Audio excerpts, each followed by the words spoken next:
Quest Wise here, and today is the start of a new series. Um, I don't know if I've talked about this in any videos before, but over the past few months, have fallen in love with a game called Marvel Champions, the card game from Fantasy Flight Games. And there are tons of great channels out there already who are talking about like deck construction and talking about gameplay and how different heroes interact with the game. There's lots of actual plays out there, from solo plays, either it be true solo or even like two-handed solo or multiplayer games. And I can't do any of them justice. It's just I'm just not wired that way. I don't think I'm as entertaining if I'm playing a game as I think I am when I'm playing by myself. But Marvel Champions, if you don't know, and I'll put a link down below to the website, is a game by Fantasy Flight Games, who have grown to love over the years. They've done things like the Lord of the Rings living card game.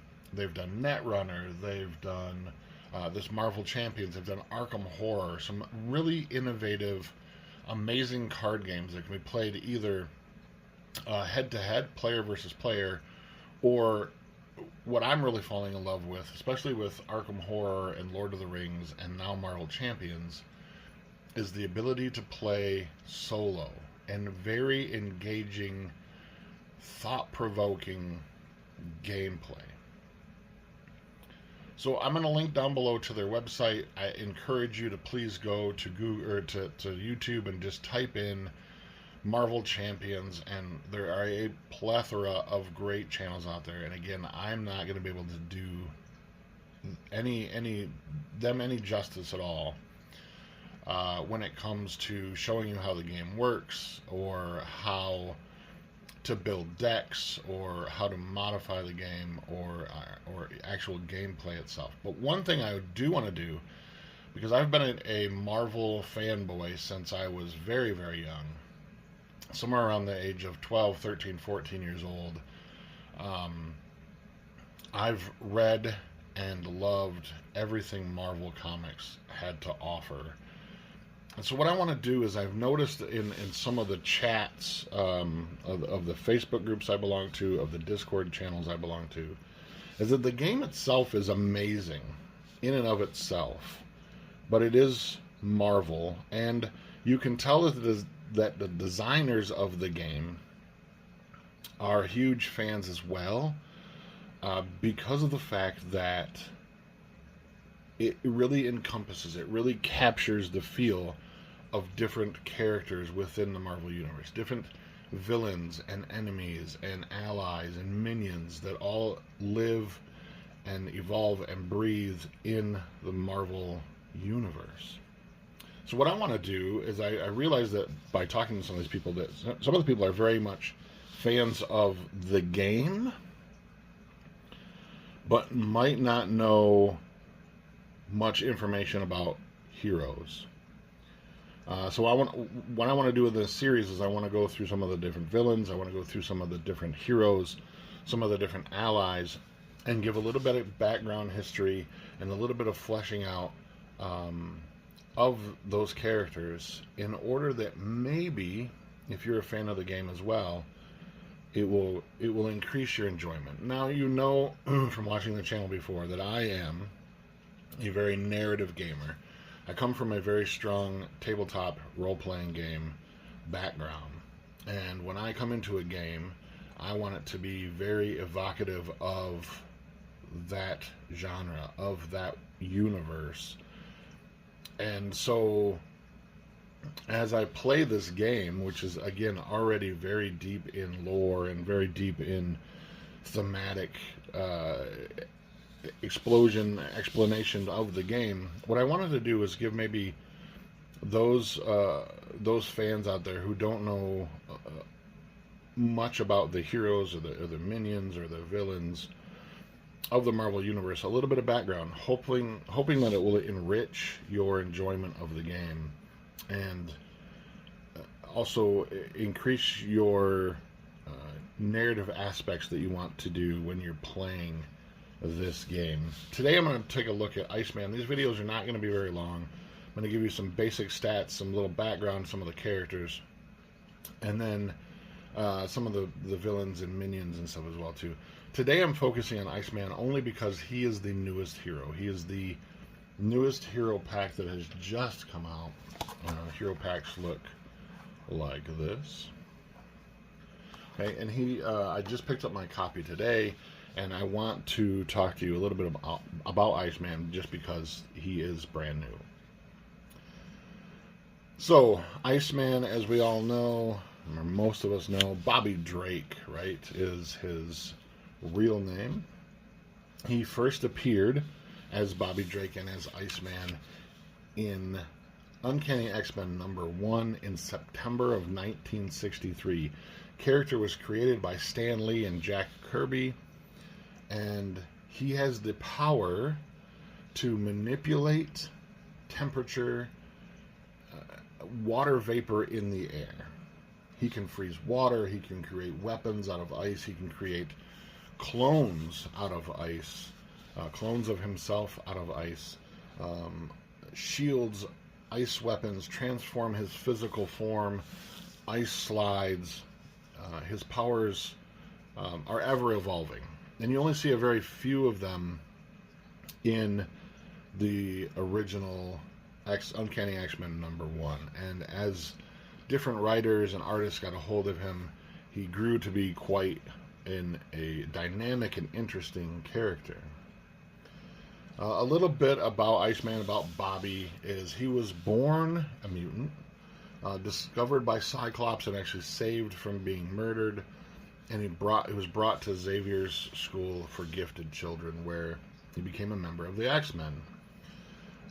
There was a period of time during the life of the Uncanny X-Men that he actually left to strike out on his own, and created, for a very short time, a group called the Champions of Los Angeles.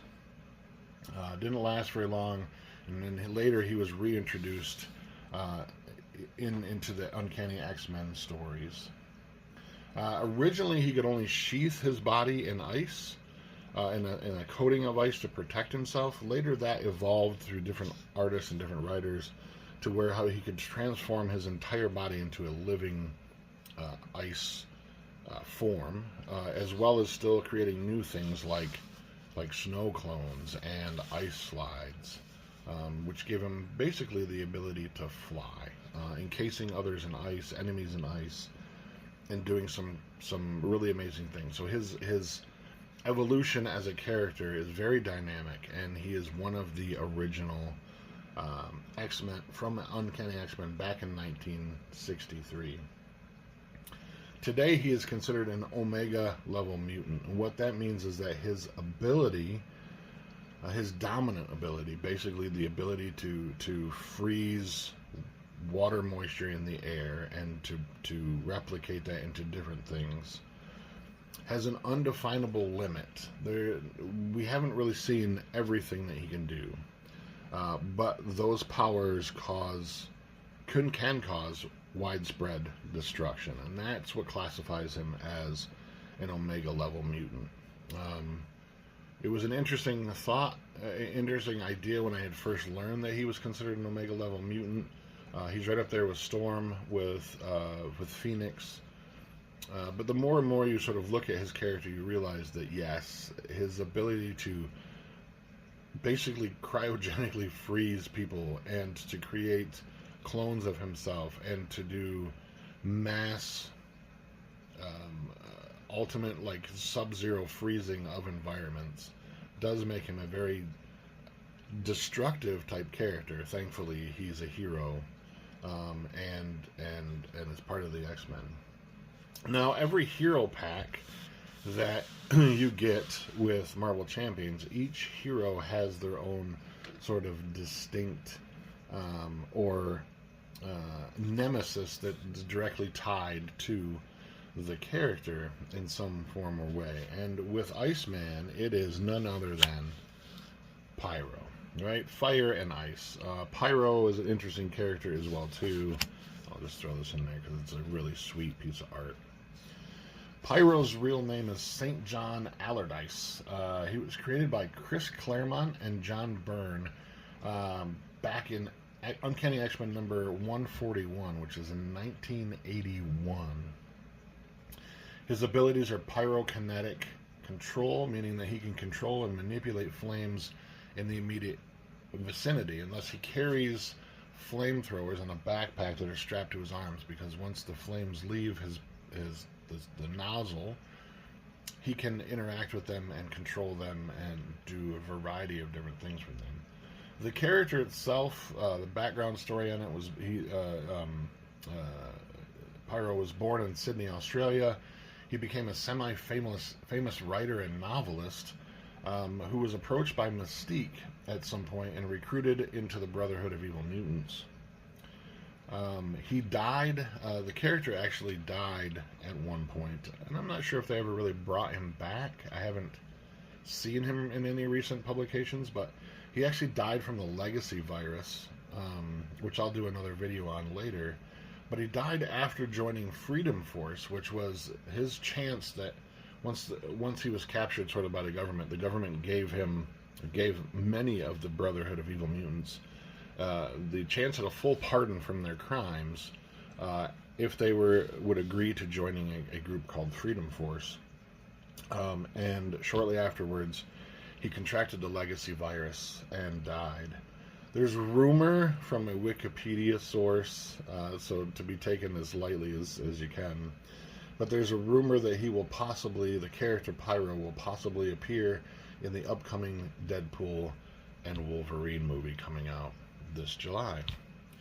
Alright, so that's Pyro and Iceman. Just a quick look. These videos are going to be pretty short and quick, but I just want to give little hints at these characters and their backgrounds so that maybe it brings you a little bit more enjoyment and fulfillment when you're playing games of Marvel Champions, especially if you play them in kind of a narrative sense like I do. If there's any heroes or villains you'd like me to cover, and I'm going to cover a lot of them, please put it down in the notes below, and I'll review them and do some research. And possibly if there's a card for them in Marvel Champions, I will go over those particular heroes or villains. Again, like I said, this is not going to be a gameplay series. This is not going to be me talking about the powers and interactions between different cards, because, well, frankly, I'm not that great at that, and I enjoy the game simply for the narrative aspects of it, and there are many other people, many other channels out there who are doing a fantastic job with that as it is. Well, thanks for sticking with me this long. If you're still here, until next time, I am Questwise. My friends, please stay safe, and as always, game on.